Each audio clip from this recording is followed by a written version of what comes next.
selamat pagi. Assalamualaikum warahmatullahi wabarakatuh. Ketemu lagi di acara seputar info kesehatan anak, live streaming Rumah Sakit Dr. Muwardi, Muwardi Asah, Asuh, Asih.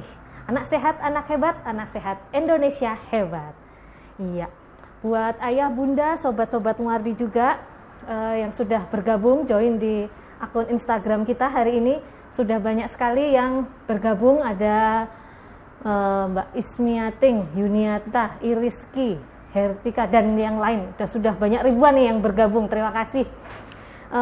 Banyak sekali yang sudah bergabung. Mungkin buat bunda, ayah, dan sobat Muwardi yang lain yang banyak yang work from home, atau work from office, atau work from hospital, kayak kita ya dok. Ini kita juga work from hospital, mohon maaf sebelumnya kita tetap memakai masker karena sesuai dengan anjuran pemerintah. Semua harus memakai masker, dan juga kita sesuai anjuran pemerintah nih, kita physical distancing ya dok. Ini kita sudah physical distancing nih, kita sudah berjarak 1 meter nih, 1 meter ya, anggap 1 meter. Tanpa jas dokter ya? Tanpa jas dokter. Nah, kita melepas semua jas dokter kita karena untuk mengurangi resiko infeksi juga. Nah, apa sih topik hari ini? Mungkin sobat Muwardi dan juga ayah bunda di rumah atau di kantor yang menyaksikan acara live streaming kita hari ini sudah banyak membaca flyernya atau di belakang kita nih ya, tentang imunisasi pada anak. Kenapa sih kita mengangkat tema imunisasi pada anak hari ini? Karena banyak sekali ayah bunda di rumah, mungkin sobat Muwardi juga yang lain, banyak sekali yang menanyakan mengenai program imunisasi pada anak di masa pandemi pada saat ini. Mungkin nanti yang ada mau bertanya silahkan komen di akun live Instagramnya Rumah Sakit Dr. Muwardi ya. Bisa komen sebanyak-banyaknya, silahkan, mumpung kita ada pakarnya di sini. Kita menghadirkan pakarnya, dokter spesialis anak, Dr. Hari Wahyu Nugroho, spesialis anak konsultan. Selamat pagi dok. Selamat pagi iya. Dokter Linta. Sehat dok? Alhamdulillah, sehat walafiat. Tetap semangat ya dok? Semangat. Semangat ya, dokter Hari ini pakarnya imunisasi pada anak ya, beliau konsultan tumbuh kembang pediatri sosial. Ya dok, ini kan kita lagi membahas mengenai imunisasi pada anak nih dok, di musim pandemi.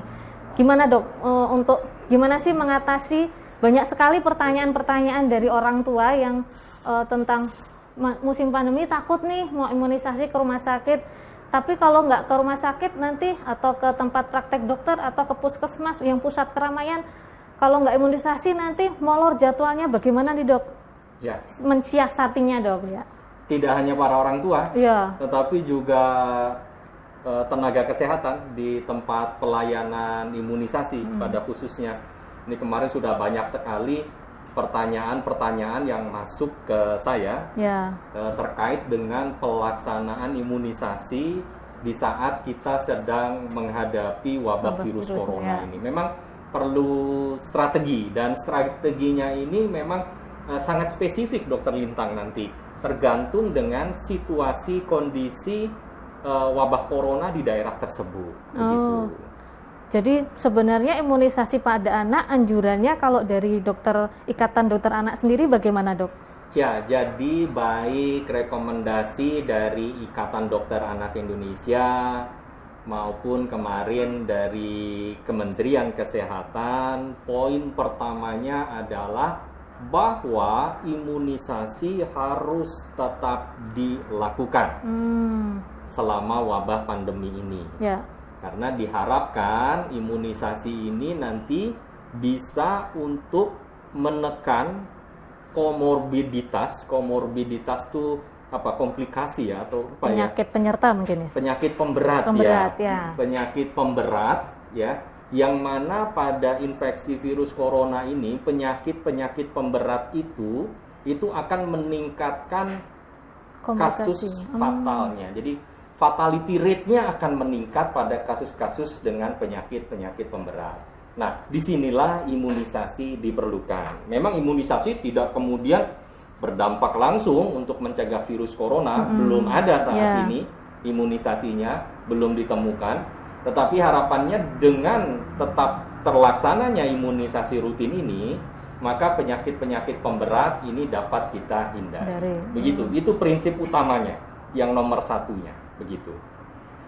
Jadi imunisasi tetap harus dilaksanakan ya dok? Betul, jadi tetap harus dilaksanakan sesuai dengan jadwalnya, ya kan, untuk menghindari penyakit pemberat pada infeksi virus corona, khususnya pada saat pandemi ini ya. Nah, dan kalau tidak dilaksanakan, Dokter Lintang, misalnya kita menunda ya, atau kemudian meniadakan, maka ini nanti akibatnya di kemudian hari ketika cakupan imunisasi ini menurun, maka nanti kita akan berhadapan dengan infeksi-infeksi penyakit yang lain yang seharusnya bisa tercover atau terlindungi dari imunisasi.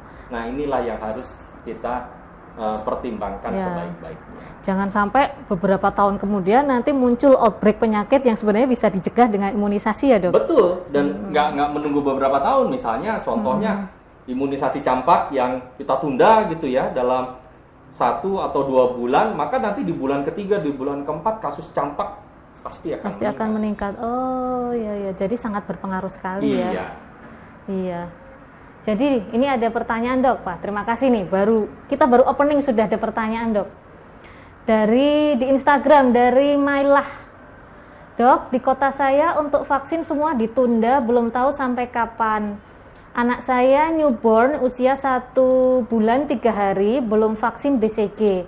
Tapi tanya dimanapun nggak ada yang available, gimana dok? Ya mungkin apa perlu kita tanyakan dok, kotanya di daerah mana dok? Ya mungkin Mbak Mailah bisa nambah informasi nih, kotanya di daerah mana yang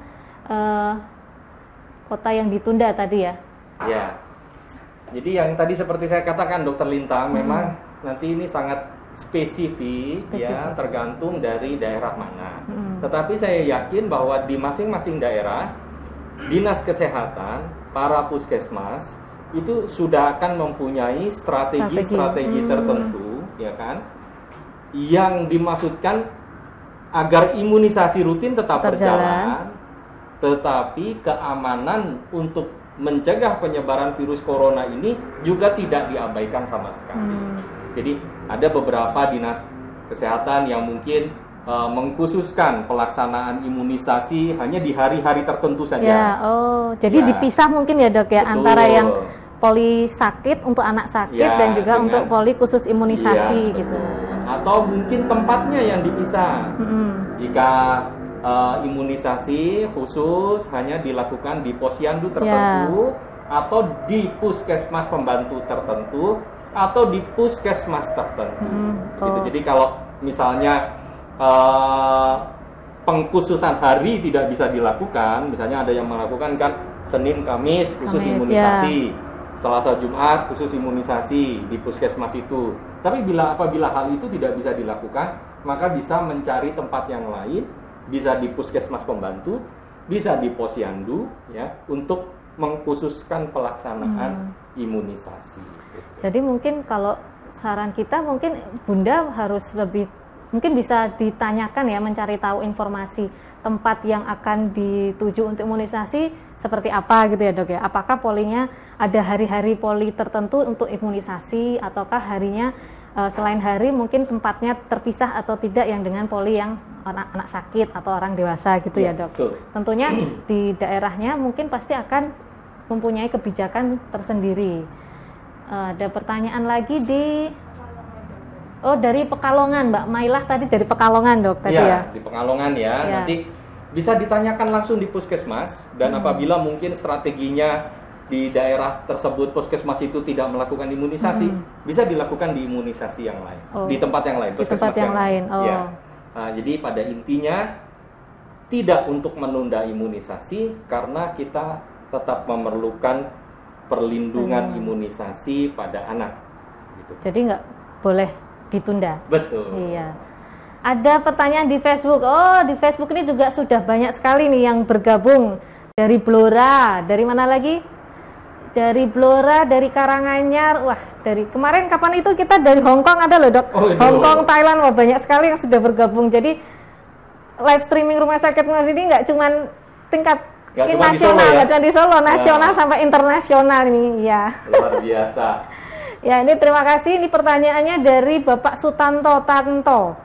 Kalau pas situasi seperti ini, kalau pas situasi begini, mana dokter, anak saya jadwal imunisasi tanggal 14, apa ditunda apa bagaimana dokter ya?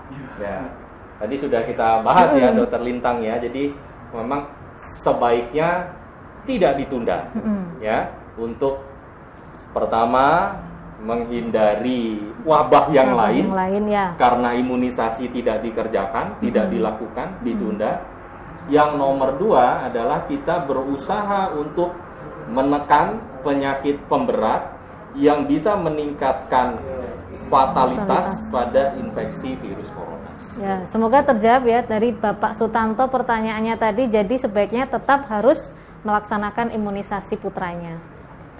Ada pertanyaan lagi di Instagram dari Bapak Agus Boim 22. Puskesmas di daerah saya di Boyolali semua pelayanan imunisasi ditunda sampai pandemi ini normal. Bagaimana ini dok? Anak saya umur 9 bulan, jadwal imunisasi campak. Iya.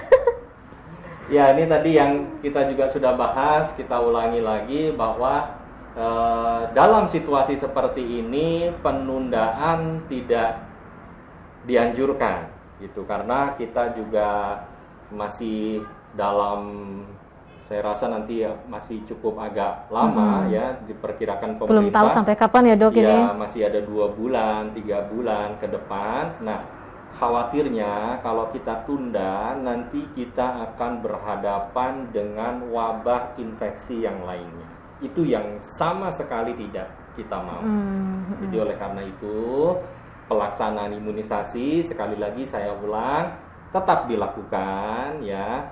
Tentunya dengan modifikasi-modifikasi sehingga pelaksanaan imunisasi ini bisa tetap dilakukan dan juga masih tetap mengutamakan pencegahan penyebaran virus corona. Ya, mungkin untuk pertanyaannya tadi dari Bapak Agus tadi mungkin bisa ditanyakan ya dok di puskesmas setempat, apakah ada rekomendasi di tempat yang lain? Di tempat yang lain, mungkin di tempat yang lain, di puskesmas atau di klinik yang lain yang bisa melakukan imunisasi. Prinsipnya imunisasi sebaiknya tidak ditunda. Oh, kalau misalnya dok, sampai misalnya ada juga kan beberapa pertanyaan dari orang tua, dok anak saya mungkin dalam kondisi yang sakit atau misalnya ada halangan orang tuanya untuk melaksanakan imunisasi anaknya. Kalau misalnya ditunda paling maksimal berapa lama ya dok untuk imunisasi itu penundaan? Ya, jadi penundaan itu dikatakan tetap optimal di dalam jadwal imunisasi itu adalah sampai 30 hari. 30 hari. Jadi dalam tanggalnya itu dalam rentang 30 hari ya. Artinya jika lewat dari masa itu, maka kita khawatirkan efektivitasnya akan menurun. Oh gitu. Efektivitas imunisasinya atau perlindungannya menjadi tidak optimal. Jadi nggak boleh lebih dari 30 hari ya? Sebaiknya jangan lebih dari 30 hari.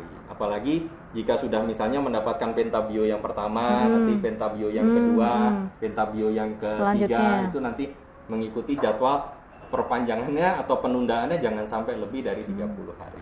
Tapi lebih baik terlambat daripada tidak sama sekali ya dok? Betul. Ya, iya, itu sering orang tua menanyakan ya. Iya. Anak saya terlambat nih, gimana mending imunisasi nggak? Ya tetap dilakukan imunisasi, mending terlambat daripada tidak dilakukan imunisasi sama sekali ya.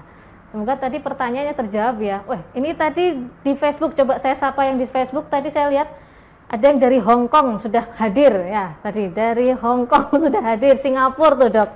Singapura, Hong Kong, Kalimantan, Pati, luar biasa ini Facebook dan Instagram live-nya Rumah Sakit Muardi ini sudah go internasional. Hebat nih teman-teman yang di belakang layar nih. Ini di belakang layar nih, Mbak Wika, Mbak Mary selaku konten kreator, Mas Reza selaku video editor nih, Mbak Wika juga nih.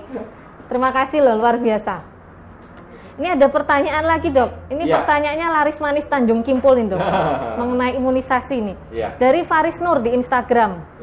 Maaf dok, mau tanya. Misal ada orang yang positif COVID tapi tanpa gejala. Terus orangnya ngeludah di jalan. Terus hujan dan ludahnya terbawa genangan. Kemudian kita kecipratan dari genangan itu. Kira-kira mungkin pertanyaan belum selesai ya. Ya ini sebenarnya agak melenceng sedikit dari topik kita hari ini ya tentang imunisasi. Tapi mungkin Dokter Hari mau menjawab dok pertanyaannya ini. Jadi secara umum bisa saya jelaskan ya, Dokter Lintang, yang seperti kita ketahui bersama bahwa virus ini adalah makhluk hidup yang perlu makhluk hidup lain untuk bisa bertahan hidup dan berkembang biak. Oh, jadi dia butuh host mungkin ya? Iya. Host seperti host. Saya host. Ya. Jadi memang itu dia ciri khas virus itu seperti itu. Tanpa ada makhluk hidup yang lain, maka virus itu tidak akan bisa bertahan hidup, tidak akan bisa berkembang biak. Oleh karena itu saat ini ya pemerintah benar-benar menggalakkan bagaimana social distancing ya yang ketat. Ya. Gitu, termasuk bekerja dari rumah, bersekolah dari rumah. Intinya itu, Dokter Lintang, untuk tidak memberikan kesempatan virus ya bertemu dengan makhluk hidup lainnya, di mana virus itu bisa berkembang biak dan bertahan hidup. Sehingga apabila dia ada di dunia luar, ya, maka dalam jangka waktu tertentu akan mati. Gitu.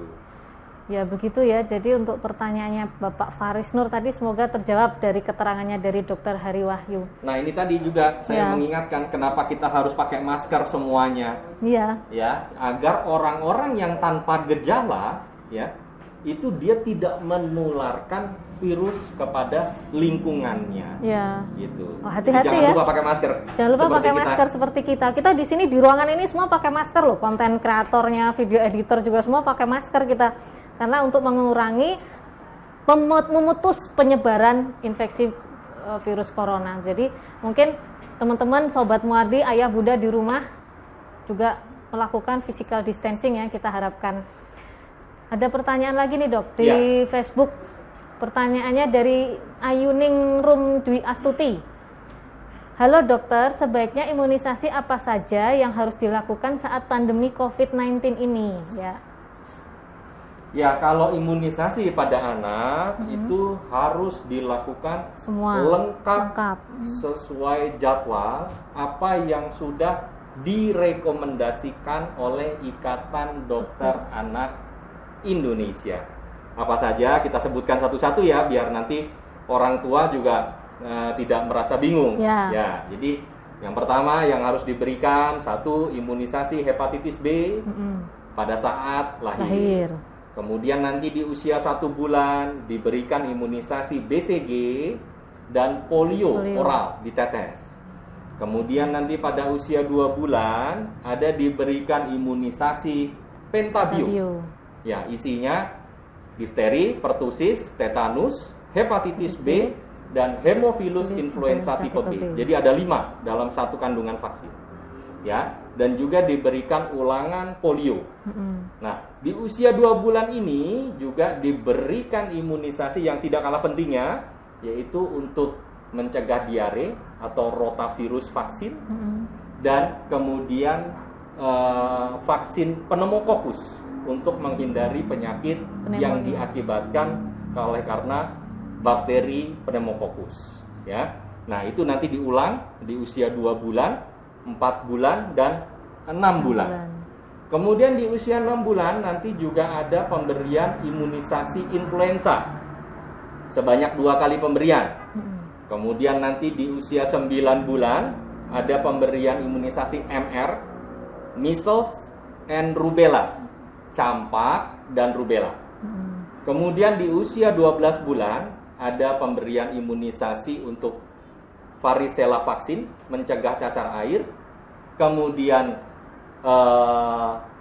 pemberian imunisasi untuk mencegah Japanese encephalitis.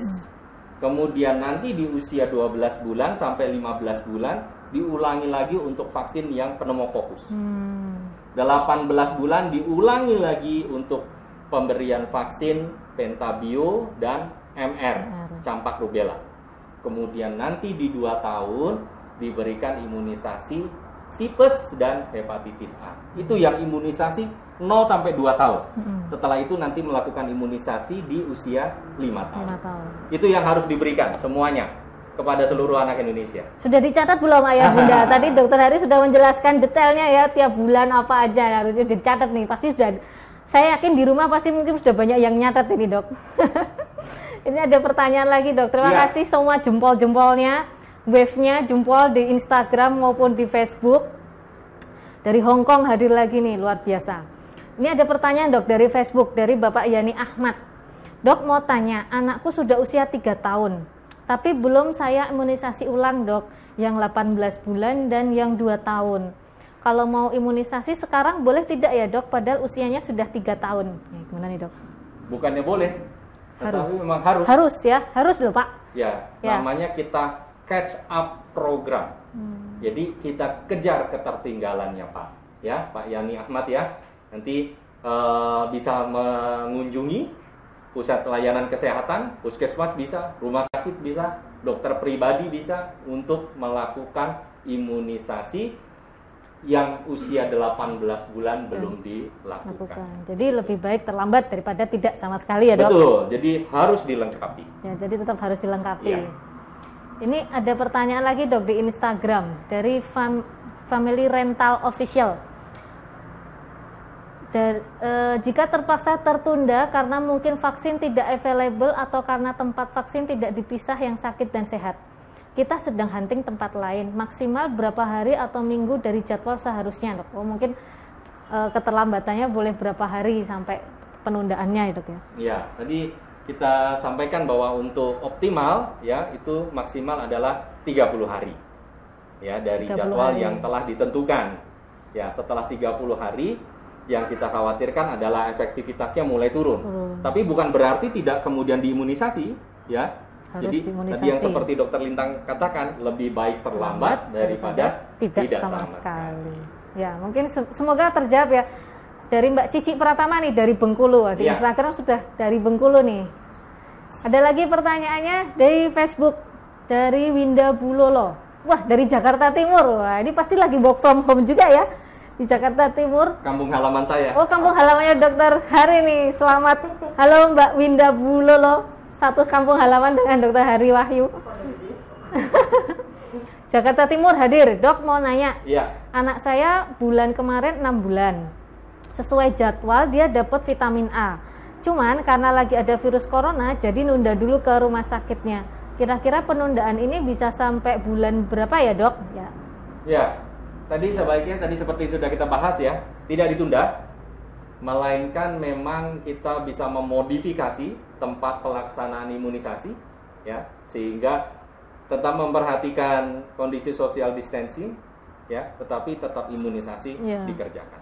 Gitu. Jadi tidak ada rekomendasi untuk penundaan. Jadi sudah dijelaskan ya kalau dari rekomendasi dokter anak Indonesia pun tidak memberikan rekomendasi untuk penundaan. Jadi tetap harus diberikan imunisasi sesuai jadwal. Mungkin bisa dikonfirmasi ke tempat pelayanan imunisasi di daerah masing-masing ya dok? Betul. Mungkin kalaupun penundaan bisa sampai berapa hari dibuka lagi kemudian. Mungkin kebijakannya ditunda karena untuk mengurangi physical distancing ya dok? Ya, sebenarnya saya yakin bukan ditunda, tetapi memang mungkin dimodifikasi, dijadwal atau dialihkan tempatnya. Itu saya yakin dilakukan oleh dinas-dinas kesehatan terkait setempat. Ya, jadi mungkin ya seperti tadi dijelaskan ya, jadi mungkin ayah bunda mungkin bisa mencari informasi tempat layanan kesehatannya sesuai jadwal, mungkin jadwalnya atau lokasinya yang harus menggali lagi informasinya. Kemudian gimana dari Facebook? Ya. Dari Muryasih Asih, gimana caranya dok kalau habis imunisasi anak biar nggak demam tuh? Ya, jadi begini. Pertama yang saya ingin sampaikan nomor 1 ya, bahwa hanya sedikit imunisasi yang bisa menyebabkan demam. Jadi nggak semua ya dok? Tidak semua. Hanya ada 2 imunisasi. 1 pentabio, yang kedua MR, campak rubella. Yang paling sering. Iya, itu pun yang campak rubellanya, ya, yang campak rubella dan pentabio ini tidak kemudian seluruh yang diimunisasi dengan pentabio dan campak rubella ini akan mengalami demam, tidak. Hanya sekitar 20 sampai 30%. Dan itu pun demamnya ringan. Kalau orang Jawa bilang sumer dok. Kalau dibaca samer-samer. Oh gitu ya. Summer dari panas gitu ya. Ya. Nah itu ya. Nah, jadi tidak ada yang perlu dikhawatirkan. Memang kita untuk mencegah tidak ada, Dokter Lintang. Ya. Jadi biar nggak panas, gimana caranya dicegah tidak ada. Tetapi apabila memang sudah panas, kita berikan penurun panas. Ya. Nyambung dok, ada beberapa orang tua yang menanyakan dok, penurun panas itu dari beberapa obat ya dok, penurun panas itu kalau habis imunisasi sebaiknya diminum sebelum dia panas atau setelah dia demam atau setelah dia panas dok? Nah, kalau untuk demamnya diminum itu setelah demam saja. Ya. Jadi kalau suhunya 38 ya, Bapak Ibu orang tua di rumah, baru kita masukkan obat penurun panas. Tapi jika suhunya kurang dari 38, kita tidak perlu masukkan obat penurun panas. Ya. Tetapi ada beberapa anak-anak yang mungkin merasa nyeri di bekas tempat suntikan. Ya, rasanya nyeri jadi rewel aja. Sorenya habis imunisasi, ya, kemudian malamnya nggak bisa tidur, nyeri gitu ya. Orang tuanya jadi nggak bisa tidur. Iya, nah itu boleh diberikan juga ya paracetamol, di mana paracetamolnya kita gunakan sebagai anti nyeri. Anti nyeri. Oh, jadi mungkin dari petugas kesehatannya kadang-kadang memberikan edukasi boleh diberikan sebelum demam karena mungkin untuk efeknya adalah untuk mengurangi nyerinya ya dok. Iya betul. Jadi paracetamol itu selain bisa untuk mengurangi demam, bisa juga untuk anti nyeri.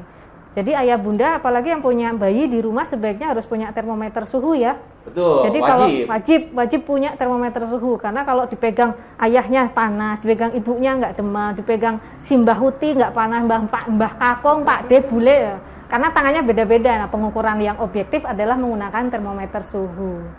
Ya, ini ada pertanyaan lagi di Instagram. Ini pertanyaan laris manis dok nih, dokter hari ini. Dari Tony Kurnia, dok, kalau vaksin rotavirus oral, selisih pertama dan kedua maksimal berapa bulan ya dok?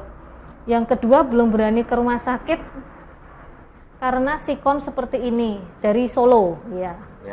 Jadi begini. Rotavirus ini ya yang harus kita perhatikan jaraknya paling tidak antara 1 bulan sampai dengan 2 bulan jaraknya.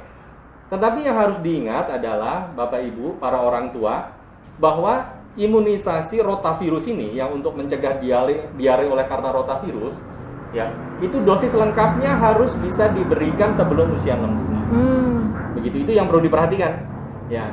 Jadi selain jaraknya tadi, tetapi dosis lengkapnya, jadi sebelum 6 bulan harus itu diharapkan harus sudah bisa lengkap rotavirusnya. Ada yang pakai merek dengan 3 dosis, ada yang pakai merek dengan hanya 2 dosis. Nah, dosis yang ketiga atau dosis yang kedua, dosis terakhirnya ini harus diberikan terakhir adalah pada saat usia 6 bulan. Oh, gitu. Jadi itu yang harus diperhatikan Pak Tony Kurniawan. Pak Tony Kurnia. Ya. Oke. Jadi semoga terjawab pertanyaannya ya, Pak Tony Kurnia. Ini ada pertanyaan lagi di Facebook. Hai dokter from Shanghai. Wah, dari Shanghai nih, luar biasa. Terima kasih Mbak April Fullwood. Ini dari Fadilah Desi. Dok mau tanya, anak saya umurnya 2 tahun 9 bulan belum imunisasi MR. Apakah masih bisa? Ya. Masih bisa dan masih diperlukan. Jadi MR yang pertama Bu Desi ya, itu adalah diberikan usia 9 bulan Bu Desi. Nanti diulangi lagi pada usia 18 bulan, kemudian nanti diulangi lagi usia 5 tahun atau kelas 1 SD. Ya, semoga terjawab ya. Jadi harus dilakukan. Lambat tidak apa-apa daripada tidak sama sekali. Ada lagi pertanyaan di Facebook ini, Facebook dan Instagram ini laris manis dok nih. Raini, Sukoharjo hadir, wah Sukoharjo hadir, tetangga ini. Iya, dekat ya kalau Sukoharjo ya. Iya. Maaf mau tanya dok, seandainya terlambat awal imunisasi anak dari umur 7 bulan bagaimana dok? Adopsi, karena putranya adopsi, karena dari lahir belum sempat imunisasi. Ada efek tumbuh kembangnya, terima kasih. Oh maksudnya pertanyaannya apakah ada efek untuk tumbuh kembangnya karena belum pernah diimunisasi dari lahir, anaknya sekarang umur 7 bulan ya? Ya. Jadi begini, Dokter Lintang, imunisasi ini tujuan utamanya adalah melindungi buah hati kita, anak-anak kita, dari penyakit-penyakit yang bisa berakibat fatal, kematian, dan atau penyakit-penyakit yang menyebabkan kecacatan, dan juga penyakit-penyakit yang menyebabkan wabah. Jadi ada 3 itu, penyakit yang mematikan atau fatal, penyakit yang menyebabkan kecacatan, dan penyakit yang menyebabkan wabah. Sehingga tentunya memang keterlambatan imunisasi ataupun kemudian tidak diberikan imunisasi, ya, ini akan meningkatkan risiko-risiko terhadap penyakit-penyakit tersebut. Ya, nah ini kan karena sudah 7 bulan ya, dan ada beberapa imunisasi yang belum dilakukan. Nah, sebaiknya memang harus berkonsultasi, ya, menanyakan kepada tenaga kesehatan yang menangani imunisasi di pusat layanan kesehatan. Bisa di puskesmas, ya, bisa di posyandu, bisa di rumah sakit, bisa di dokter praktek.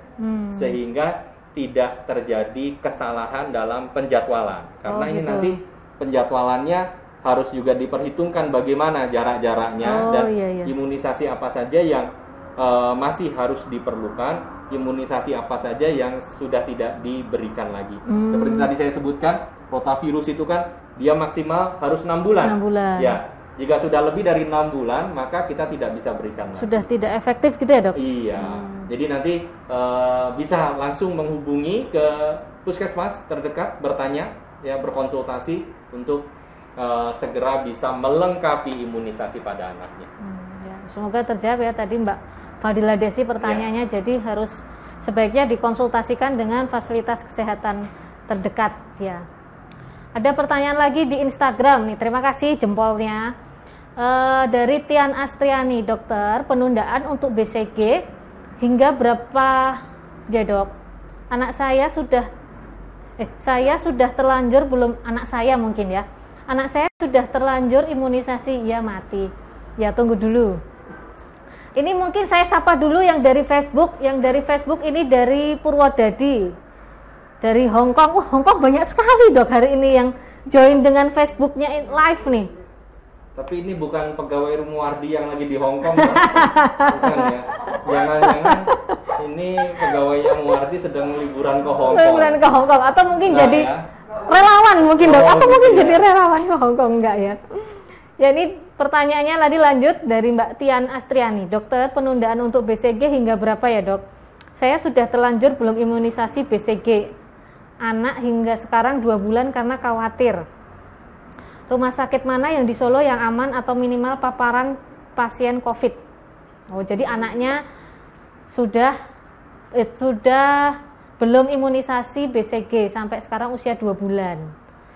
BCG harusnya umur 1 bulan ya, tapi karena sekarang umurnya 2 bulan, sudah ditunda. Kemana nih, Dok, enaknya? Ya, jadi BCG itu optimalnya diberikan usia 0 sampai dengan 3 bulan. Ya, itu jadi ada batas waktu sekitar 3 bulan. 0 sampai dengan 2 bulan 29 hari ya. Bukan lebih dari 3 bulan, tapi 2 bulan 29 hari. Nah, tetapi masih bisa dilakukan sampai dengan 12 bulan. Apabila di atas 12 bulan, Dokter Lintang, maka kita harus ada pemeriksaan awal dulu sebelum kita bisa melakukan imunisasi BCG, yaitu apa yang dinamakan dengan tes PPD, ya, atau mantu tes, ya, dan nanti disuntik di lengannya, ya, kemudian kita tunggu nanti 72 jam. Itu kalau yang anaknya lebih dari 12 bulan. Lebih dari 12 bulan. Belum? Tapi kalau belum lebih dari 12 bulan bisa langsung. Bisa langsung. Ya, langsung diimunisasikan BCG. Jadi gitu. Tetap boleh ya? Tetap boleh. Tetap boleh diimunisasi. Wajib. Harus. Ya. Rumah sakit mana, Dok, yang aman atau minimal paparan pasien COVID? Oke. Jadi saya yakin di setiap pusat layanan kesehatan itu hampir semuanya sudah melakukan modifikasi pelayanan kesehatan. Tidak hanya untuk imunisasi saja, tetapi juga untuk pelayanan kesehatan yang lainnya. Ya, jadi ada yang tadi saya bilang melakukan penjadwalan harinya. Jadi imunisasi hanya dilakukan di hari-hari tertentu. Ada yang imunisasinya sementara dipindahkan ke tempat yang lain atau bagaimana. Nah, nanti mengikuti saja. Ya, nanti bisa menanyakan ke rumah sakit yang terdekat ya dengan Ibu ya, Bu Titian. Nanti kemudian pasti akan diarahkan oleh rumah sakit tersebut atau pusat pelayanan kesehatan tersebut. Ya, jadi cari tahu informasinya di rumah sakit yang diinginkan, mungkin Bunda bisa ditanyakan ya, Dok ya. Iya. Ini ada pertanyaan lagi dari Instagram, dari Monica Ayu Hapsari. Siang dokter, anak saya usia 2 tahun, harusnya kemarin jadwal imunisasi tambahan. Lupa imunisasi apa? Oh, tadi dokter belum dicatat kali Bunda ya. Nggak apa-apa, gimana nggih dok solusi di tengah situasi dan kondisi seperti ini ya? Ya, jadi di usia 18 bulan dokter Lintang ya sebenarnya ya, bukan di usia 2 tahun. Itu ada 2 imunisasi, yaitu 1 pentabio, isinya DPT, difteri, pertusis tetanus, hepatitis B, dan hemophilus influenza tipe B. Kemudian yang kedua adalah imunisasi MR, campak rubella. Itu diberikan usia 18 bulan. Ya, tidak boleh ditunda, ya karena kalau ditunda akan meningkatkan risiko infeksi anak terkena 8 penyakit tersebut, ya. Sebaiknya tetap segera dilakukan. Begitu ya Bu Monica ya. Ya, semoga terjawab pertanyaannya ya Bu Monica. Saya sapa dulu yang di Facebook. Ada dari Gunung Kidul Panggang. Wah, saya baru tahu ada Panggang di Gunung Kidul. Gunung Kidul, mana lagi Mbak tadi? Boyolali, Hong Kong, Denmark. Wah, Denmark. Sampai ke Denmark. Bandung, Denmark, Hong Kong, iya. Klodran, Colomadu, ya. Alhamdulillah, ini dari deket nih. Sama Denmark dekat ya, Klodran dan Denmark ini. Ada lagi dari Depok, ya. Dari Depok ada Boyolali, Denmark, Gunung Kidul. Ini ada lagi dok, maaf nanya lagi dari Mbak Fadilah Desi tadi ya, mungkin menyambung pertanyaan yang pertama.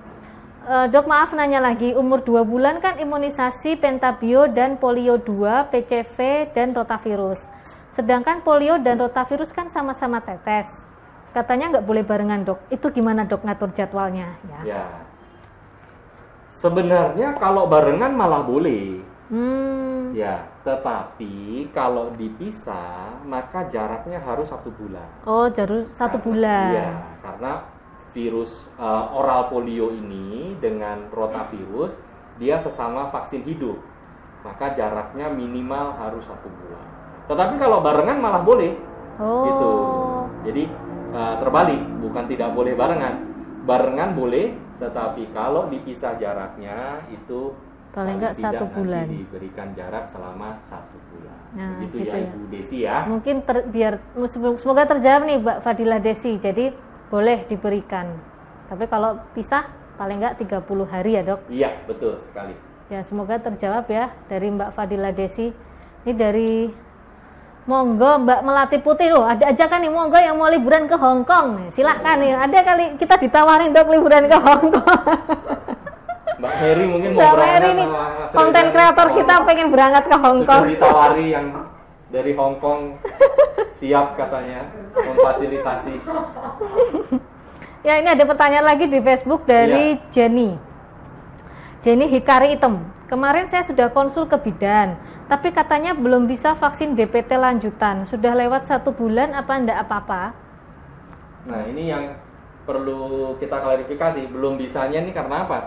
Karena memang jaraknya belum 1 bulan dari imunisasi yang sebelumnya, ya, atau karena ada hal yang lain, ya, misalnya kondisi anaknya atau seperti apa. Nah, itu yang memang harus diklarifikasi. Tapi memang antara vaksin DPT atau pentabio ya, pentabio itu isinya DPT, hepatitis B dan HIV, itu antar vaksin bedanya harus 1 bulan. Gitu. Jadi antara vaksin pentabio yang pertama dengan vaksin pentabio yang kedua, maka harus ada jarak 1 bulan atau 4 minggu. Itu paling cepat. Ya, sehingga kalau belum 4 minggu jaraknya, maka belum bisa kita lakukan pentabio yang kedua. Iya, jadi gitu. Mungkin saja karena itu, ya. Nah, maka itu tadi bidannya bilangnya belum bisa divaksin. Jadi harus menunggu setelah 1 bulan. Ya, itu semoga terjawab ya, Mbak Jenny. Dok, menyambung pertanyaan tadi, dok. Kadang beberapa ada orang tua pasien ini, ayah bunda yang nanya, dok, anak saya batuk pilek, demam, boleh nggak sih diimunisasi sebenarnya gitu? Iya.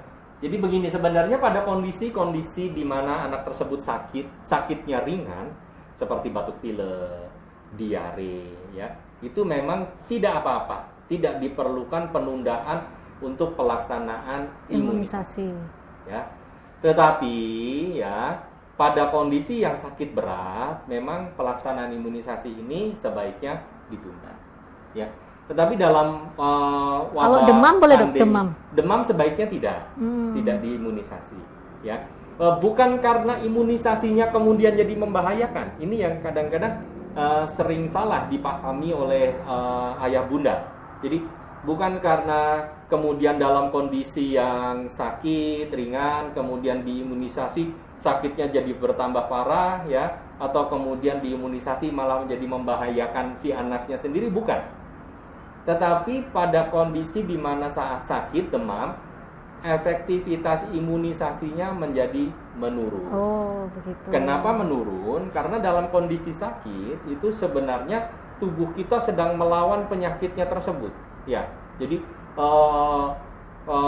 banyak sekali antibodi yang keluar, yang kemudian apabila kita berikan imunisasi, maka imunisasi kita menjadi tidak efektif karena akan langsung dimakan oleh antibodi yang ada di dalam tubuh kita. Itu yang dikhawatirkan. Jadi imunisasinya menjadi mubazir, bukan berarti kemudian imunisasinya menjadi berbahaya bagi kondisi sakit, tidak. Gitu. Nah, itu tadi. Tetapi dalam kondisi seperti ini, sekali lagi saya perlu garis bawahi, Dokter Lintang, bahwa dalam kondisi wabah pandemi corona ini, ya, apabila dalam kondisi demam, batuk pilek atau ada infeksi di saluran pernafasan terutama ya, itu memang sebaiknya ditunda dulu aja. Kita observasi, ya, agar nanti tidak terjadi kebingungan ya di masyarakat. Apakah ini karena sakitnya, demamnya, atau karena imunisasinya? Oh gitu. Jadi kalau pas lagi musim ini berarti sebaiknya ditunda dulu ya, Dok. Dulu aja. Paling lama berapa untuk penundaannya, Dok? Tergantung kondisinya. Kalau sudah sembuh 1 minggu enggak apa-apa jadi ini. Oh gitu. Jadi kalau kondisinya sudah membaik 1 minggu sudah membaik, silahkan datang lagi untuk imunisasi. Ya, ada pertanyaan lagi di Instagram dari Mbak Cici Pratama. Ya. Dok, apakah ada koordinasi dari kebijakan pelaksanaan imunisasi ini dengan Kepala Puskesmas seluruh Indonesia? Kadang orang puskesmas ditanya masalah imunisasi mesti julid. Waduh, julid udah kayak netizen. Ya, gimana nih, Dok? Ya, jadi memang himbauan terkait pelaksanaan imunisasi selama wabah pandemi ini sudah diberikan dari Kementerian Kesehatan. Ya, sudah ada petunjuknya. Tetapi petunjuk ini kemudian harus diterjemahkan di daerah masing-masing ya, oleh Kepala Dinas Kesehatan, oleh puskesmas di masing-masing sesuai dengan kondisinya. Gitu. Jadi contoh misalnya di satu daerah itu, satu kecamatan itu kebetulan wabah virus coronanya banyak, ya. Maka bisa saja kemudian puskesmas tersebut untuk keamanan dia akan menghentikan dulu pelayanan imunisasinya untuk sementara waktu, ya.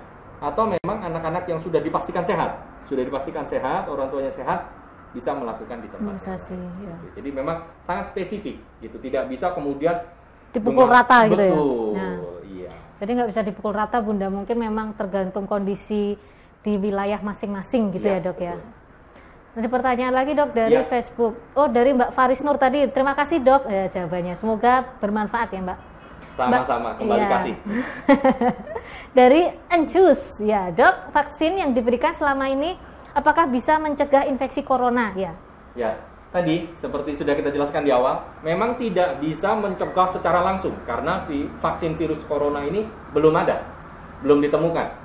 Kita berdoa bersama-sama semoga dalam jangka waktu dekat ini sudah ada vaksinnya sehingga kita bisa menghindari, ya.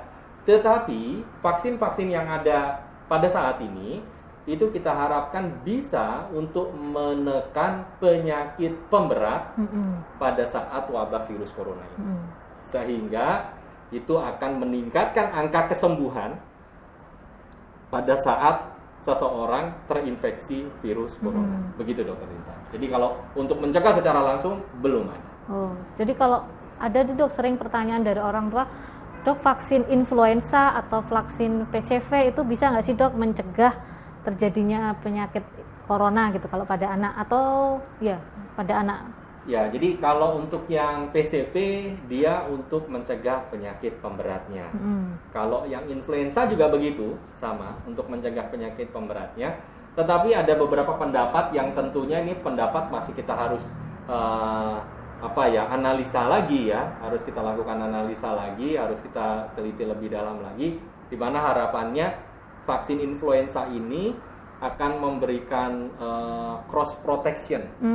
Apa itu dok? Cross protection mungkin? Jadi kan di dalam vaksin influenza ini ada kandungan virus influenza yang lainnya. Oh gitu. Nah, jadi banyak gitu ya dok? Ya, isinya macam-macam. Harapannya ketika ini yang virus satu jenis ini terlindungi, harapannya bisa ikut melindungi jenis virus yang lainnya. Harapannya seperti itu. Tetapi ini barulah pendapat, ya, belum ada uji penelitian dengan metodologi yang sahih, sehingga masih masih bisa diperdebatkan.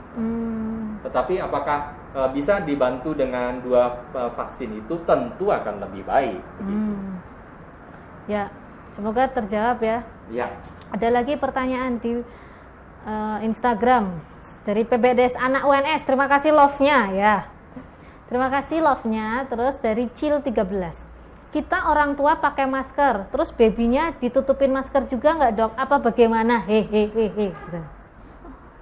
Masker ya, untuk baby ada nggak sih? Masker untuk baby ya. Jadi seperti himbauan pemerintah, dan kita harus taati semua ya untuk menekan pencegahan wabah virus corona ini, bahwa seluruh warga masyarakat ini harus menggunakan masker. Ya, walaupun maskernya itu masker kain, karena masker kain pun ternyata terbukti efektif ya untuk mencegah penularan ini. Jadi kalau untuk baby, nanti kan bisa tuh ibu-ibu biasanya kreatif ya, membuat masker yang mungkin agak kecil gitu ya. Tetapi saran saya tetap tidak boleh diajak keluar, Mbak. Iya. Ya. Mending tidak usah diajak keluar sekalian, Bunda. Jadi di rumah aja, belajar di rumah babynya. Begitu ya, semoga terjawab nih Mbak dari Cil 13. Oke. Dari Tony Kurnia di Instagram lagi. Dok, kalau vaksin rotavirus oral, selisih pertama dan kedua maksimal berapa bulan? Yang kedua belum. Dan selisih sudah 40 hari berjalan. Bayi sudah 6,5 bulan. Posisi saya di Sukoharjo. Terima kasih. Thank you. Ya, tadi yang sudah kita bahas ya Dr. Lintang ya. Jadi kalau udah usia 6,5 bulan ya. Ya, di atas 6,5 bulan ini memang tidak direkomendasikan lagi. Jadi sebaiknya tetap dilakukan atau enggak dok kalau untuk rotavirus? Kalau untuk rotavirus ya sebaiknya ya tidak bisa dilakukan. Ya, semoga terjawab ya dari Pak Tony Kurnia. Ya. Pertanyaan lagi di Instagram dari Sylvia Puspita. Imunisasi apakah harus urut ya dok? Puskesmas menunda imunisasi, sedangkan jadwal anak saya BCG dan polio. Dokter yang membuka praktek imunisasi, adakah dokter yang membuka praktek imunisasi DPT? Bagaimana ya dok? Nah, itu pertanyaannya. Ya, jadi memang imunisasi ini harus dilakukan secara berurutan. Tetapi khusus yang BCG ini dengan yang pentabio pertama, Dr. Lintang, itu bisa kadang overlapping. Overlappingnya bagaimana? Contoh begini, kan BCG ini kan diberikan 0 sampai dengan 3 bulan. Ya, jadwalnya adalah usia 1 bulan. Nah, mungkin saja orang tua ini terlewat yang pas di usia 1 bulannya. Ya, kemudian karena BCG itu biasanya di setiap layanan kesehatan hanya ada dibuka dalam 1 kali dalam 1 minggu, ya kan? Jadi maka dia melakukan DPT-nya dulu, pentabionya dulu di usia 2 bulan karena pentabio ini di usia 2 bulan gitu. Baru nanti dia melakukan imunisasi BCG polionya dilakukan di bulan depan. Jadi tergantung bisa overlapping yang ini. Cuma memang harus dilakukan secara urut karena itu kan sudah dilakukan atau diperhitungkan berdasarkan penelitian yang ada, ya jadwalnya itu. Ya. Mana yang paling efektif, mana yang paling diperlukan, mana yang paling baik untuk mencegah penyakit-penyakit yang bisa dicegah oleh imunisasi. Ya, semoga terjawab ya ini dari Pak Tony Kurnia. Saya mau menyapa yang di Facebook coba Mbak. Ini dari Lucy Palusia. Wah, semoga dokter dari Sabang sampai Merauke diadakan live juga di daerah masing-masing biar masing-masing warga di daerahnya punya pendidikan kesehatan ini ya. Semoga ya, mungkin nanti dari konten kreator nanti bisa mengusulkan ke kabupaten daerah setempatnya. Ini tadi dari Papua. Oh ini tapi Mbak Mary sama Mas Reza bisa mulai dari Aceh dulu gitu ya, dari Sabang sampai Merauke. Tapi ini aja sudah mendunia loh ini. Jadi mungkin buat rekan-rekan Sobat Muardi yang di Papua bisa mengikuti live streaming kita juga hari ini. Jangan lupa nanti kalau misalnya nggak sempat melihat live streaming kita, nanti bisa buka channel YouTube Muardi ya. Nanti akan diupload secara berkala ya Mbak. Ya. Nih Dok, ini Cilacap Kroya hadir tuh. Kemudian ini dari Purwokerto, Bandung, Banjaran, Tegal, Hong Kong. Dari nonton sambil belajar agar semakin cerdas sih ya. Terima kasih ini supportnya. Di Puskesmas diadakan besok Sabtu Dok. Bulan kemarin anak saya nggak imunisasi karena sakit. Oh ya. Terus bisa ikut, ya? Bisa ikut ya. Berarti nanti ya. Dari Effendi Still Hoping, Rawalo Pak. Rawalo itu dari mana ya Dok? Saya kurang tahu juga nih, Rawalo mana? Rawalo. Tidak ada imunisasi, gimana ini Pak anak saya gitu? Ada semestinya, mohon nanti ditanyakan lagi ya. ke puskesmas setempat ya Pak ya. Harusnya ada. Tapi saya yakin ada. Lucy Palusia, wah, setia nonton Pak Dokter dan Ibu karena pendidikan kesehatan. Wah, terima kasih supportnya nih, Ibu Lucia Palusia. Luar biasa ini. Ya, luar biasa ini Facebooknya Rumah Sakit Muardi nih. Nganjuk ada juga Karanganyar ya, Karanganyar tetangga kita, Hong Kong. Ya. Shanghai juga ada tadi, Singapura. Ya. Ada pertanyaan lagi mungkin di Instagram, Ayah Bunda, Bapak Ibu di rumah, Sobat Muardi, kalau masih ada pertanyaan tentang imunisasi, silahkan ditanyakan di Instagram kita atau di Facebook kita ya. Mumpung ada pakarnya nih di sini, Dok. Dari Oki Siwi. Sebelumnya terima kasih jempol-jempolnya yang di atasnya. Dari Oki Siwi, Dok, vaksin PCV di tengah pandemi seperti sekarang cukup membantu nggak? Oh, tadi sudah dijelaskan ya sama Dokter Hari ya Dok. Mengurangi penyakit pemberat. Ya, bisa diberikan untuk tujuannya mengurangi penyakit pemberatnya. Tapi tentunya bukan secara langsung untuk mencegah ya Dok, mencegah infeksi-infeksi COVID-19 tentunya. Dari Anet, Dok, imunisasi MR bisa ditunda sampai usia berapa bulan ya Dok? Ya. Jadi imunisasi MR ini diberikan di usia 9 bulan 0 hari sampai dengan 9 bulan 29 hari. Kemudian dosis boosternya, penguatnya, diberikan di usia 18 bulan 0 hari sampai dengan 18 bulan 29 hari. Gitu. Jadi ditundanya 1 bulan. 1 bulan. Ya. Semoga terjawab ya Mbak Anis tadi ya. Banyak sekali nih pertanyaan dan juga love-nya dari Sobat Muardi. Dari Koni Karisa. Izin dokter. Ya. Ini mungkin PPDS nih kalau pertanyaan pakai izin dokter. Ini pasti PPDS nih. Izin dokter, bagaimana sebaiknya cara menyusui di saat pandemi ini untuk ibu yang masih harus keluar rumah untuk bekerja? Terima kasih dokter ya. Jadi kemarin sudah ada rekomendasinya dari IDAI, Ikatan Dokter Anak Indonesia, bahwa selama masa pandemi ini bagi ibu-ibu yang memang tertular virus corona ini ya, dia diberikan ASI perah. Tujuannya bukan karena virusnya ini bisa menular melalui ASI, bukan, tetapi tujuannya adalah menghindari kontak erat antara ibu dengan buah hatinya. Tujuan utamanya itu. Gitu. Nah, bagaimana kemudian ibu-ibu yang bekerja? Yang pertama, yang sudah sering disampaikan oleh pemerintah dan kita semua, ya, edukasi mengenai kebersihan. Bagaimana harus berganti pakaian setelah aktivitas dari luar rumah, bagaimana harus mencuci tangan, bagaimana harus mandi dengan baik, sehingga pada saat nanti menyusui anaknya dalam kondisi yang kita sudah bisa pastikan bersih. Bersih ya? Ya. Prinsipnya bersih? Ya, betul. Jadi ada lagi pertanyaan di Instagram dari Monica Ayu Hapsari. Ini pertanyaan banyak sekali nih di Instagram dan di Facebook. Anak saya harusnya kemarin imunisasi tambahan untuk usia 2 tahun dok, tapi karena sikon pandemi corona, kita masih ada kekhawatiran untuk bawa anak di keramaian. Mohon info, kira-kira bisa undur berapa lama untuk imunisasi tambahan anak saya dok? Ya, 2 tahun ini sebenarnya sudah terlambat ya Dokter Lintang ya, karena kan harusnya 18 bulan ya 18 untuk bulan. Imunisasi booster tadi. Tadi sebaiknya sesegera mungkin karena sudah 2 tahun, ya berarti sudah perlu dilakukan lagi untuk dosis penguat booster ya, vaksin campak rubella dan pentabio ya, agar kita terhindar dari penyakit tersebut gitu. Jadi sekali lagi saya ulangi bahwa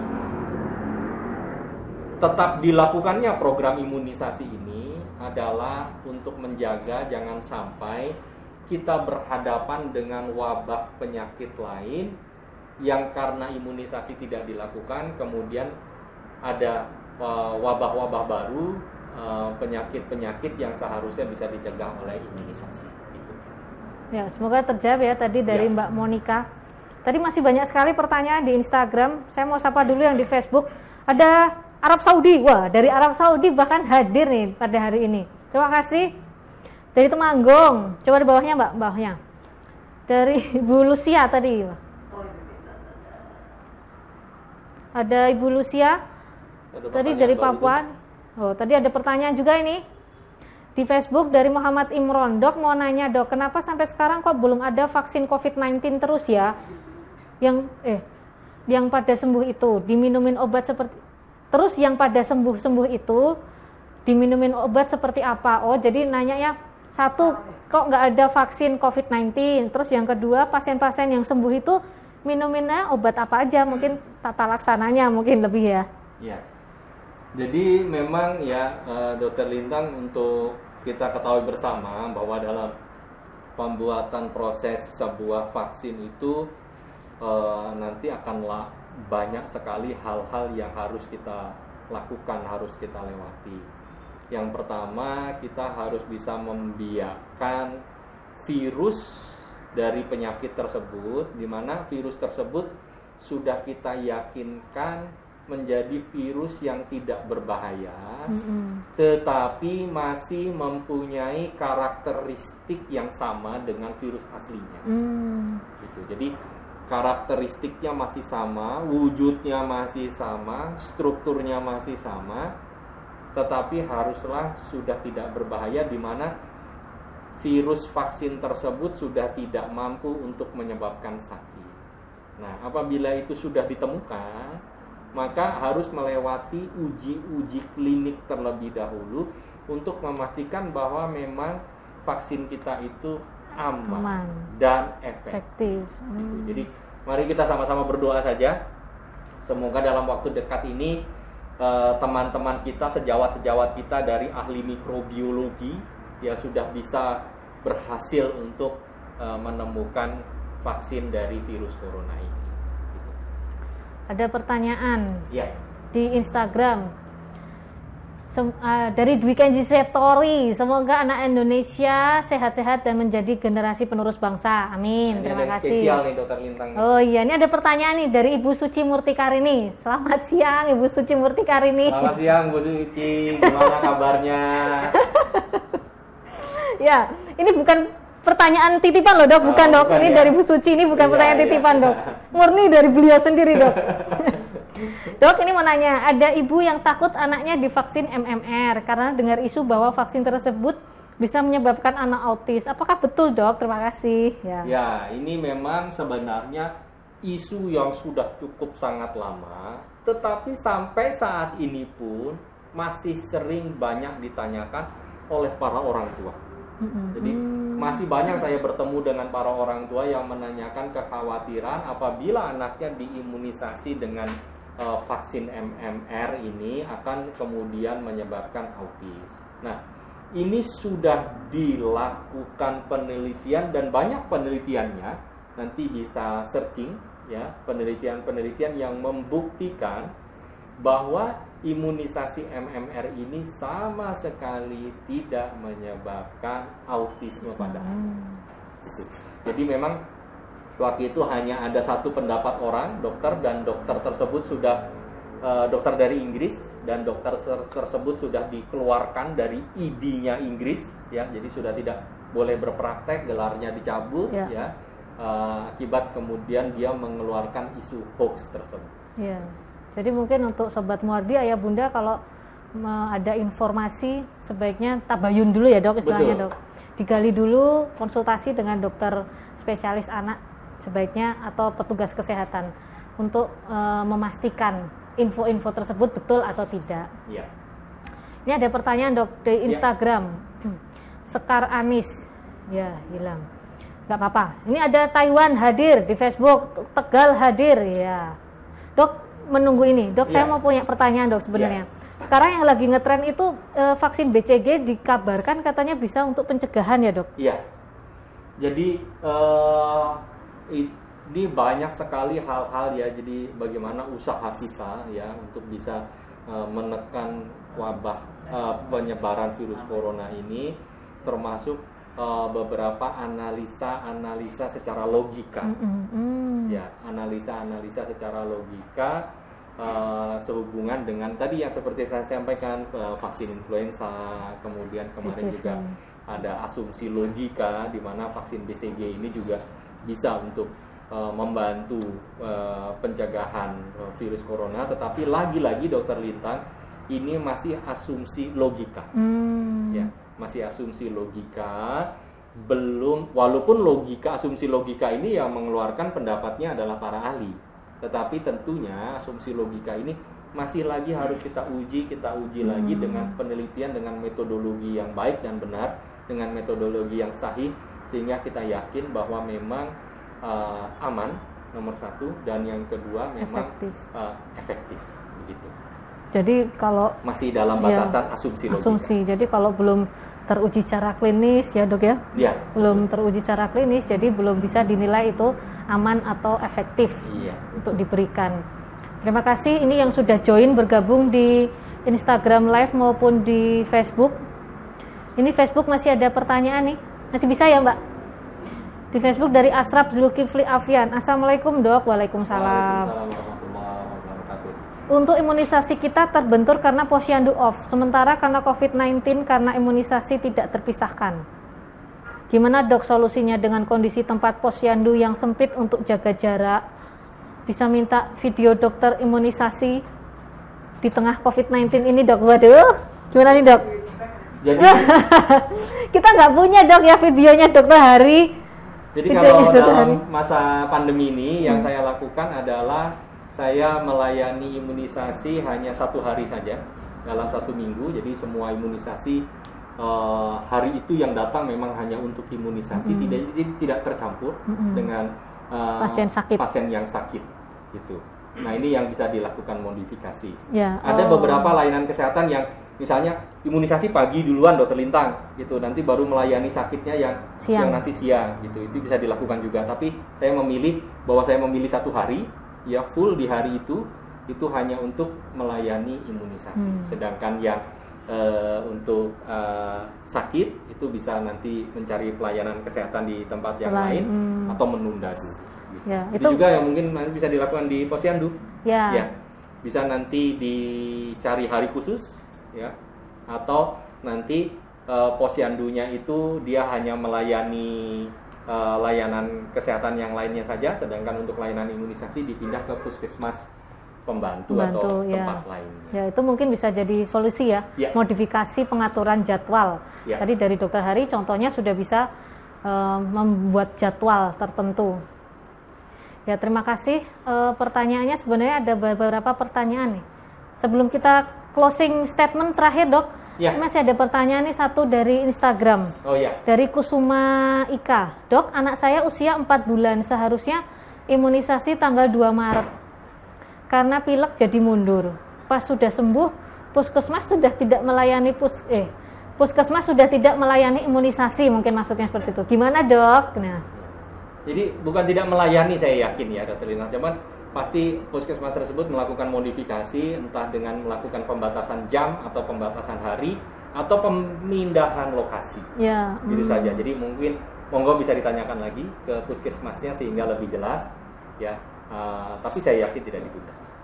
Ya, terima kasih. Sekarang kita mau closing. Sebelum kita closing statement, terima kasih. Saya sapa dulu dari Instagram dan Facebook. Terima kasih beberapa pertanyaannya yang sudah join juga.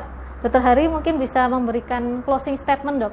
Ya, sekali lagi saya menghimbau kepada seluruh orang tua, ayah dan bunda, dan seluruh pelayanan kesehatan yang melayani imunisasi sesuai dengan instruksi dari Kementerian Kesehatan bahwa dalam wabah COVID-19 ini imunisasi tidak ditunda, hanya memang perlu dilakukan modifikasi, di mana tujuan dari modifikasi ini adalah tetap mengutamakan social distancing, pembatasan jarak antar kita, ya, sehingga membantu untuk mencegah penularan COVID-19 ini. Caranya bisa dengan berbagai cara, bisa dengan satu, menggunakan hari khusus untuk pelayanan imunisasi, menggunakan jam khusus untuk pelayanan imunisasi, atau mengkhususkan tempat tertentu, ya, bisa menggunakan puskesmas pembantu, bisa menggunakan posyandu untuk melakukan pelayanan imunisasi. Hal ini dilakukan agar imunisasi rutin tetap bisa berjalan, sehingga anak-anak kita, anak-anak Indonesia, tetap selalu terlindungi dari seluruh penyakit yang bisa dicegah dengan imunisasi, sehingga nanti ke depannya kita tidak lagi dihadapkan, tidak lagi dipusingkan dengan munculnya penyakit-penyakit baru yang sebenarnya harusnya bisa dicegah dengan imunisasi. Itu yang bisa saya sampaikan pada pagi hari ini. Semoga kita selalu dilindungi Allah Subhanahu wa taala, selalu diberikan kesehatan dan wabah ini bisa segera berakhir. Amin ya robbal alamin. Ya, terima kasih Dokter Hari. Ya, untuk Sobat Muardi, ayah bunda di rumah mungkin yang nggak sempat melihat live Instagram kita hari ini dan live Facebook kita, mungkin bisa nanti melihat di channel YouTube-nya RSUD Dr. Muardi dan bisa dilihat kembali di Facebook-nya Rumah Sakit Muardi. Ya, sekian ya untuk hari ini. Oh, jangan lupa di channel YouTube kita nanti jangan lupa like, follow, dan subscribe, juga komen ya. Don't forget share juga. Jadi lebih bagus nanti biar kita followernya makin banyak. Harapannya kita bisa memberikan edukasi dan informasi yang baik ke seluruh masyarakat Solo terutama dan Indonesia dan juga internasional kalau bisa ya Dok ya. Betul. Ya, terima kasih semuanya yang sudah join di Instagram maupun Facebook. Mungkin ada beberapa pertanyaan yang tadi ke-skip, mohon maaf, nanti bisa lihat lagi di channel YouTube dan Facebook kita. Terima kasih, sampai jumpa lagi di acara Muardi Asah Asuh Asih 2 minggu ke depan. Terima kasih, sampai jumpa.